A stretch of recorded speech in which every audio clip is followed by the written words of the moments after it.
Ethereum spent 2025 getting dunked on. Headline said, ETH is finished. Traders memed $1,500 targets. Solana threw a memecoin party and lured retail away. Bitcoin kept chopping. Ethereum dead.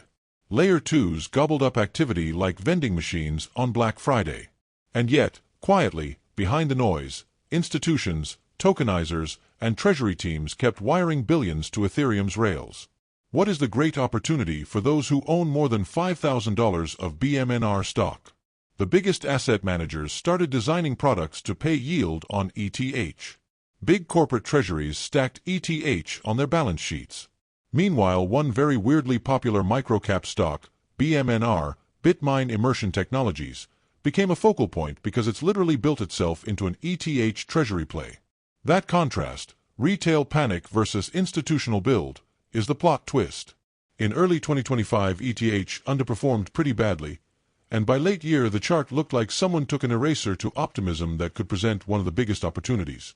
The ETH/BTC ratio got smacked, and social sentiment plummeted.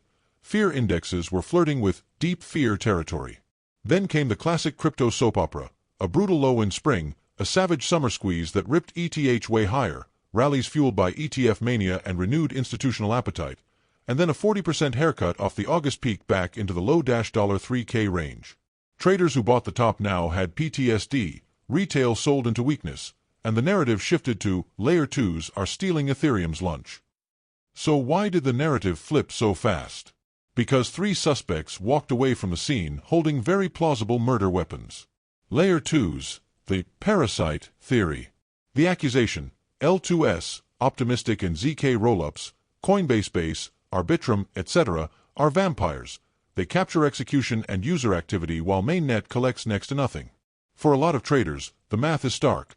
Before the big scaling upgrades, Ethereum mainnet could bring in tens of millions of dollars in daily fee revenue.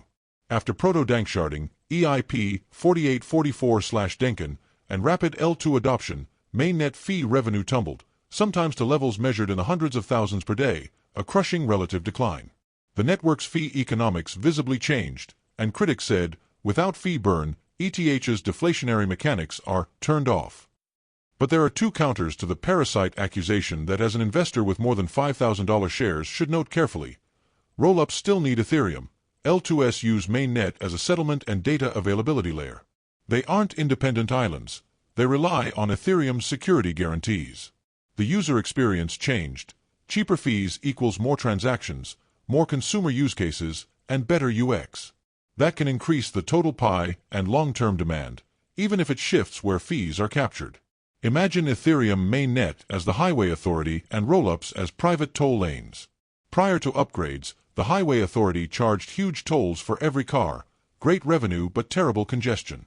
Upgrades built efficient local express lanes. Most cars pay the express operator a tiny toll, and the highway authority collects a settlement fee. Revenue shifted. The authority collects less per trip, but the road network can now support millions more cars, commerce flows, and high-value institutional traffic. By the way, if you are getting value from this video so far and want more like this, please like the video, it means much to us, and hit the subscribe button, and comment the word more. Just go ahead and type the word more so I know. Now that you have commented, let's continue. ETF dynamics and staking math. Here's the institutional twist no one loves to talk about on Twitter. Staking changes the investment arithmetic. If you hold ETH directly, you can stake it and earn 3–4% yield. Rates change, check current figures. But US spot ETFs historically were not able to stake and distribute those rewards. That made the ETFs less attractive to yield-seeking institutions. Why pay a management fee for a vehicle that gives no staking yield, when you could buy the underlying and stake it yourself? This created an odd situation. ETF flows that helped Bitcoin didn't translate the same way to ETH, and in late 2025 we saw sizable grayscale conversions and trust outflows as ETFs restructured. Institutional flows into ETFs rose and fell, and the staking inside an ETF debate became the next battleground. Enter BlackRock. They filed registration documents for a staked ETH product. The iShares staked Ethereum trust filing appeared in December 2025. That S1 makes clear the product seeks to reflect ETH price and staking rewards, subject to operational and legal constraints. If regulators sign off and a large manager offers a product that distributes staking yield, the whole ETF math for pension funds and wealth managers changes. What was a cost center suddenly becomes yield-enabled, and demand dynamics could shift materially.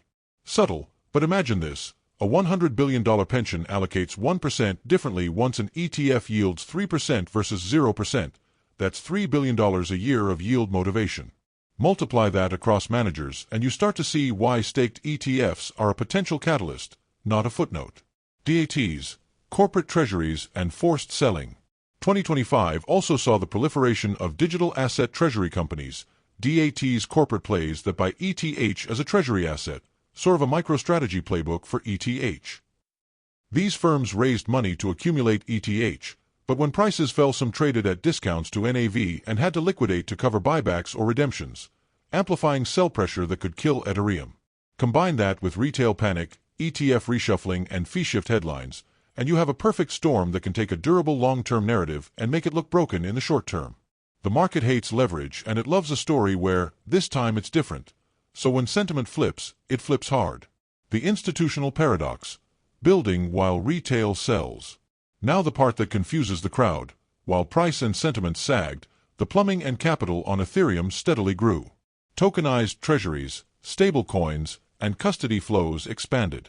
Major asset managers and tokenizers chose Ethereum for regulatory clarity, composability, and liquidity. Two data points that punch above their weight. Between Ethereum mainnet and rollups, there are estimates of over $170 billion of stablecoin supply and massive monthly transfer volumes. That's real money moving on-chain for payments, settlement, and finance.